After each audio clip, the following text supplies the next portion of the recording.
Bonjour à tous, bienvenue sur les podcasts de la Chambre L. Cette fois-ci, une foire aux questions. En effet, j'étais partant pour continuer les différents modules et suivre la suite logique des différents podcasts qui étaient déjà en ligne. Donc, on a parlé de comment être une bonne personne, de comment aborder quelqu'un, et on en était arrivé à l'importance du baiser.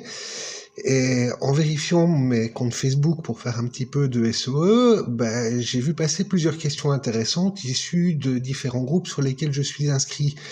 Et vu le nombre, je me suis dit que ça pourrait être vachement intéressant de faire une vidéo foire aux questions, histoire de répondre à tout le monde en une fois à travers un petit podcast, et donc de traiter ces différentes questions.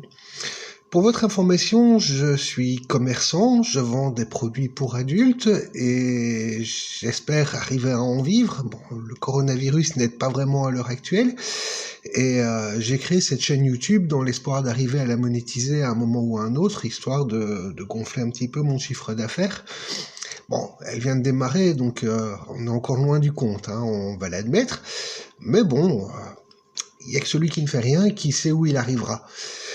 Et du coup, je voulais vous proposer ceci, c'est-à-dire que vous pourriez me poser des questions et j'y répondrai contre un don, peu importe la valeur que vous pourriez faire. Je vous laisse le lien vers ma page, vers mon site web, où j'explique comment on peut accepter les dons, parce que dès qu'on parle de sujets pour adultes, la plupart des sites dits participatifs refusent, tout simplement.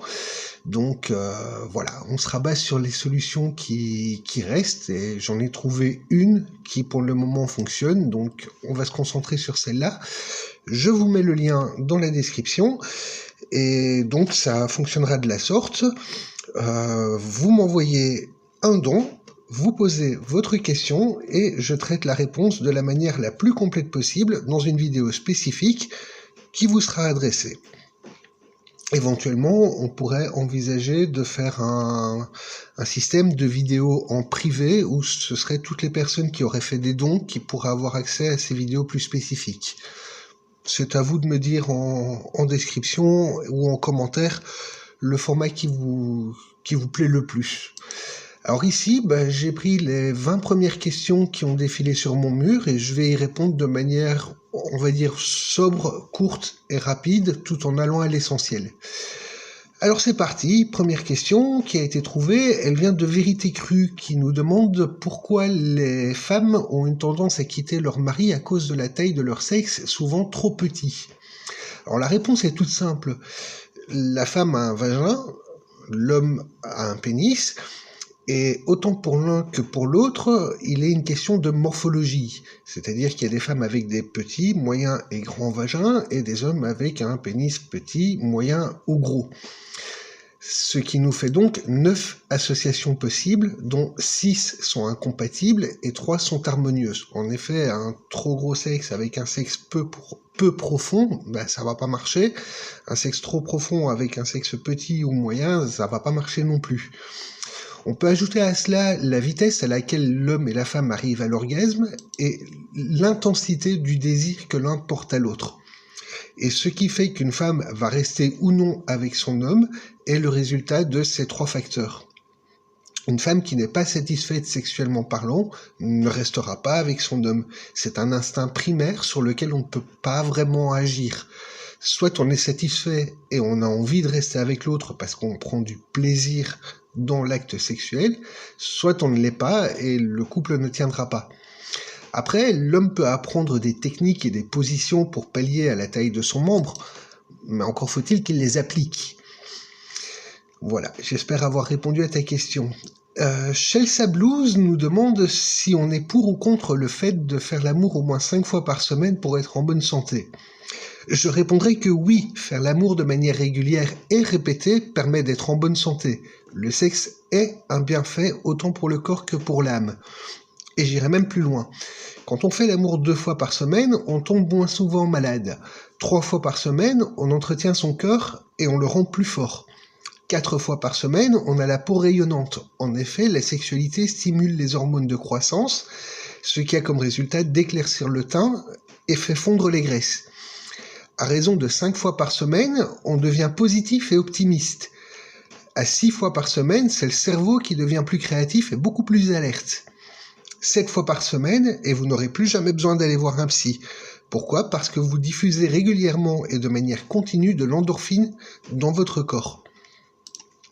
Voilà, donc faire l'amour au moins 5 fois par semaine, oui, tout à fait oui, et encore oui.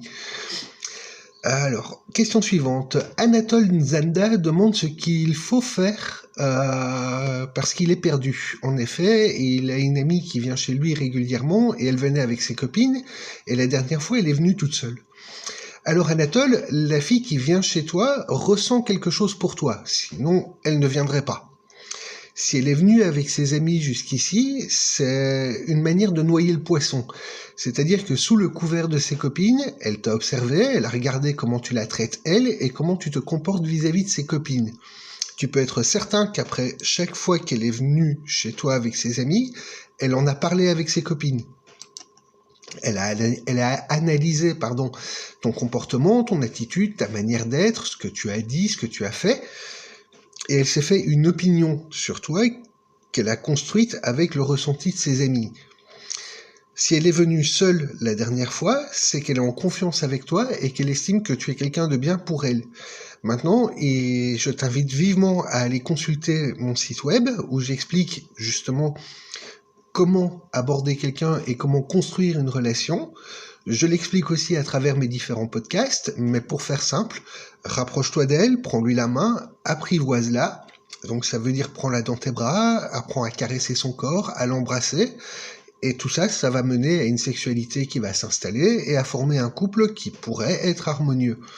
Mais soyons honnêtes, une femme qui vient chez toi seule, et surtout si elle reste longtemps, veut certainement autre chose que de regarder dans les blancs des yeux.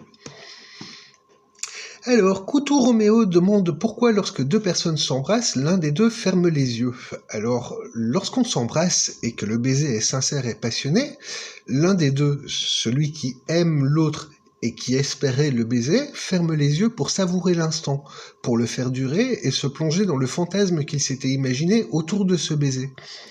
Fermer les yeux est une manière de se retirer du monde et de profiter de l'instant qui se déroule. C'est une manière de le prolonger, si tu veux. C'est également le signe qu'on donne à l'autre l'autorisation de poser ses mains sur son corps et de prolonger ce baiser. Ainsi, si ta partenaire ferme les yeux, tu peux lui mordiller la lèvre, tu peux mettre tes mains sur son corps, la serrer dans tes bras. L'idéal, pour vraiment marquer l'intensité, est de poser une main derrière sa nuque et l'autre dans son dos. Mais je reviendrai sur tout ça dans le prochain podcast, qui sera dédié au baiser, parce qu'il y a beaucoup de choses à dire sur le sujet. Vincent nous demande à quoi sert la femme pour l'homme. Je tournerai la question autrement. À quoi sert l'autre dans un couple ? Et la réponse est toute simple. L'autre sert à sublimer la personne avec qui elle est. Ainsi, l'autre au sein du couple est le pilier de vie. C'est celui qui aide à affronter le quotidien. C'est celui qui va donner des marques d'attention positives qui font qu'on va se sentir à la fois bien, heureux et épanoui. C'est également la personne avec qui tu peux parler ouvertement de tes envies, de ce que tu veux faire de ta vie, de tes projets, de tes ambitions. En théorie, ton partenaire, donc la personne avec qui tu formes un couple, va te supporter dans ces démarches et va s'impliquer dans celles-ci. Enfin, la sexualité est et devrait être le privilège du couple. Ainsi, l'autre est la personne avec qui tu peux t'épanouir sur le plan sexuel. C'est avec elle que tu pourras réaliser tes fantasmes et prendre du plaisir. Salaheddin, excuse-moi si je prononce mal, demande aux femmes ce qui les attire chez l'homme et il ne veut que la vérité. Alors voilà la vérité crue et dure. Ce qui attire une femme vers un homme, c'est le désir de trouver un partenaire qui pourra leur faire un enfant. C'est inscrit au plus profond de nos gènes. On se met avec quelqu'un parce qu'il a le physique et l'attitude qui correspondent à nos valeurs acquises par nos parents et notre culture. Ainsi, une femme cherche un homme qui a potentiellement un sexe puissant, un caractère affirmé, sans être méchant et violent, qui saura à la fois l'écouter, la toucher, l'embrasser et être capable de lui faire l'amour. Mais une femme ne veut pas que tout se passe trop vite. Elle veut être l'objet des désirs et sentir qu'elle n'est pas un objet. D'où le jeu de séduction qui va lui permettre de juger la valeur de l'homme et de savoir intimement s'il est digne ou non de ses faveurs. Aruna nous demande si on peut rester en relation amoureuse avec une fille durant 5 ans sans avoir de rapport sexuel. La réponse est non. Parce qu'une relation amoureuse donne comme résultat la sexualité, qui intervient plus ou moins rapidement. C'est le but, le pourquoi à la question de se mettre en couple avec une autre personne. Ainsi, si tu es avec quelqu'un, oui, il y a une période de drague, de jeu amoureux, qui consiste à ne pas se laisser toucher, mais pas se laisser embrasser, mais ne pas être indécent, et ainsi de suite jusqu'à la sexualité. Mais tout ça, c'est le résultat du comportement et de l'attitude de l'homme. Ce que je veux te dire ici, c'est qu'au bout de 5 ans, si la fille est restée avec toi, c'est pour ne pas être seule et se dire qu'elle est en couple sans avoir la responsabilité de l'épanouissement du couple. En gros, je suis désolé de le dire, elle a joué avec toi et vous n'êtes que des amis très proches. Et j'ai peur de dire que ça n'ira certainement pas beaucoup plus loin que cela. Ngezi nous demande si la femme peut tromper son mari après avoir eu 5 enfants avec lui. De but en blanc, je dirais que la réponse est non. Lorsqu'on est en couple, on ne trompe pas son partenaire. Ceci dit, le couple peut choisir de commun accord d'être libertin et d'avoir des amants.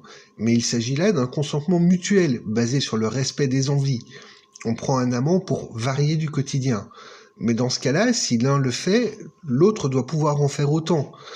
Et ça ne peut pas être une source de reproche qui sera faite à un moment ou à un autre. En même temps, c'est dangereux de prendre un amant parce que il y a le risque de tomber amoureux d'une autre personne et donc de casser le couple dans lequel on se trouve. Donc c'est vraiment quelque chose à prendre avec des pincettes et à faire en ayant conscience de ce qui va se passer et de ce qui pourrait en découler. Jade nous dit qu'on tombe amoureux 3 fois dans sa vie. Je réponds que non, c'est totalement faux. On tombe amoureux à n'importe quel âge et ce durant toute sa vie. En fait, tant qu'on a l'envie de former un couple et qu'on s'intéresse aux autres personnes, on peut tomber amoureux. Affirmer ce genre de choses, donc on ne tombe amoureux que 3 fois, c'est s'empêcher de vivre et vivre avec une épée de Damoclès au-dessus de la tête. Ça implique de se poser les mauvaises questions et ça empêche d'aller vers les autres personnes. Tomber amoureux, avoir le coup de foudre ou être attiré par une personne est quelque chose de tout à fait normal. Ce n'est pas toujours mutuel, prendre un refus fait partie du jeu, mais il n'y a aucune limite d'essai au nombre de fois où tu peux t'intéresser à quelqu'un.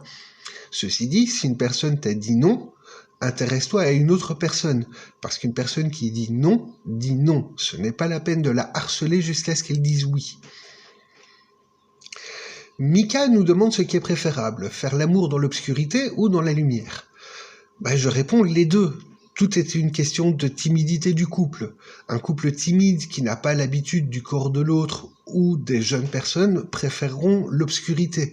Un couple plus franc et plus direct le fera en plein jour.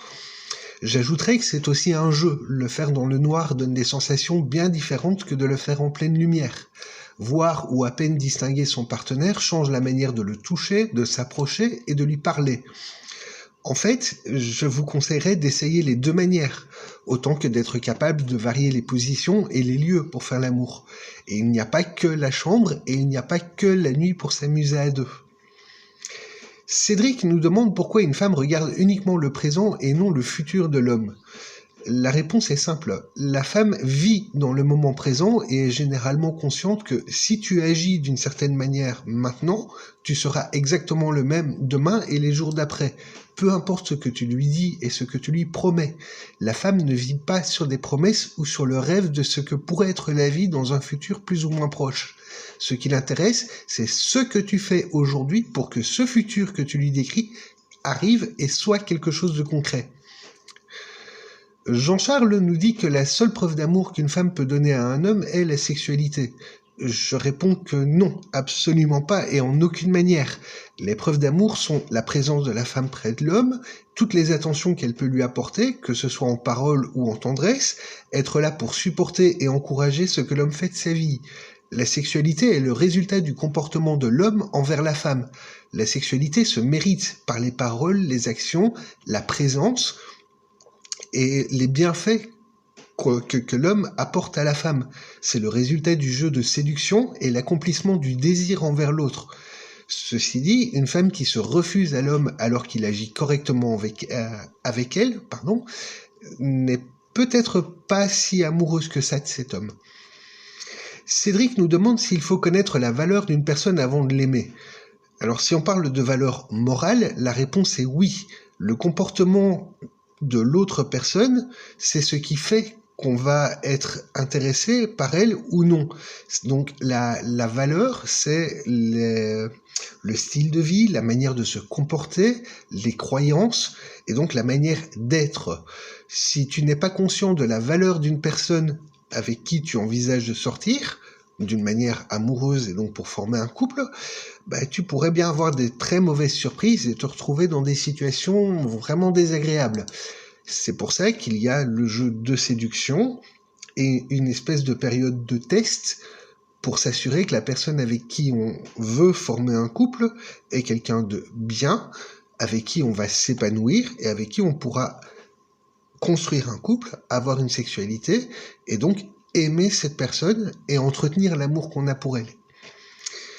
Clément nous dit que sa copine lui demande de l'argent qu'il lui donne, et quand lui demande l'accomplissement du rapport sexuel, elle le refuse et ne sait pas quoi faire. La réponse est toute simple. Si ta copine te demande de l'argent et que tu lui donnes et qu'elle refuse de rester près de toi et d'aller jusqu'au bout du couple, c'est qu'elle est avec toi pour ton argent, pas pour toi et la personne que tu es. En gros, je suis désolé de te dire que tu es sa banque privée et non son amoureux. Je ne peux que te conseiller de mettre les choses au clair avec ta copine et de sérieusement envisager de mettre un terme à ta relation, parce qu'elle est purement intéressée et un couple ne peut pas fonctionner sur la valeur financière de l'autre.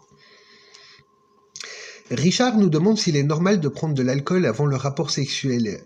La réponse est non. Enfin oui, on peut boire un peu pour faire tomber la pression et être plus libre de ce qu'on fait, l'alcool court-circuitant le circuit cognitif. Mais être alcoolisé pour coucher avec quelqu'un, et ce de manière régulière, démontre un très gros problème au sein du couple. S'il faut boire pour avoir envie de son partenaire ou pour se laisser toucher, c'est certainement le signe qu'il y a un très gros problème à régler au sein du couple. Je vous engage à avoir une très sérieuse discussion et à essayer de régler les problèmes, parce que l'alcool ne règle pas les problèmes, il va juste en créer des nouveaux.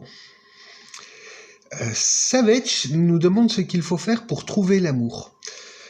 Alors pour trouver l'amour, il faut que tu sois bien dans ton corps et dans ta tête. Il faut que tu sois heureux seul, car l'amour, donc être à deux, c'est sublimer la personne avec qui tu te trouves.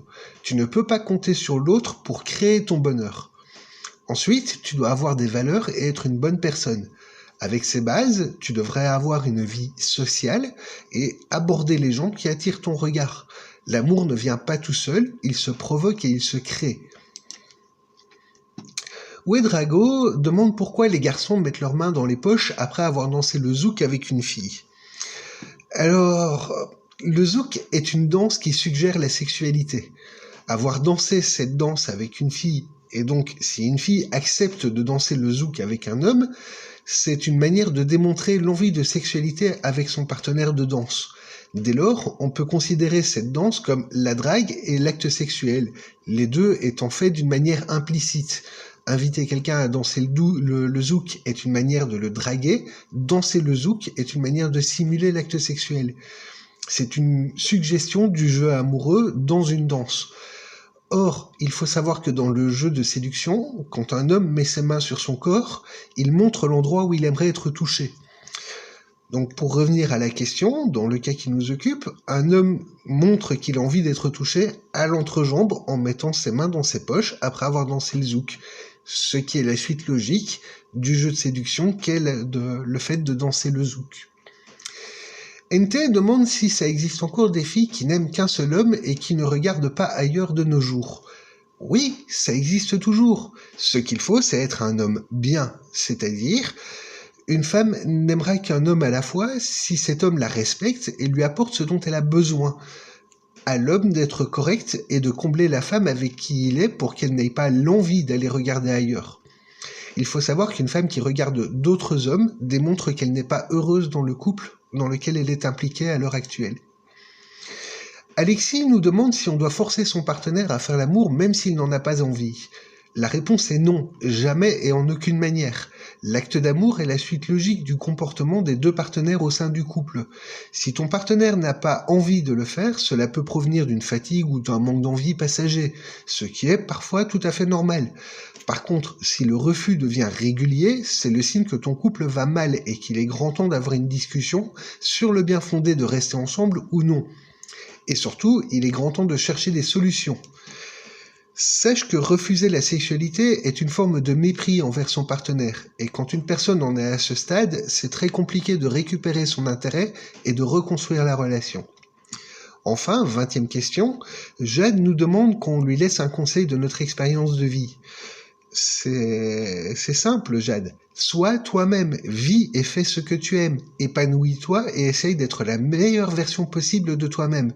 Fixe-toi des objectifs et concrétise-les. Vis pour toi et ton propre bonheur. Voilà, je vous remercie d'avoir suivi cette petite foire aux questions. Je vous invite à me poser toutes les questions que vous voulez en commentaire ou sur mon profil Facebook. J'y répondrai exactement de la même manière, et comme dit en introduction, si vous souhaitez des réponses plus personnalisées et beaucoup plus complètes et étoffées, je vous invite à faire un don en passant par mon site web, et tout est expliqué par là. Je vous souhaite une très bonne journée, et je vous dis à très bientôt dans un prochain podcast de la Chambre L.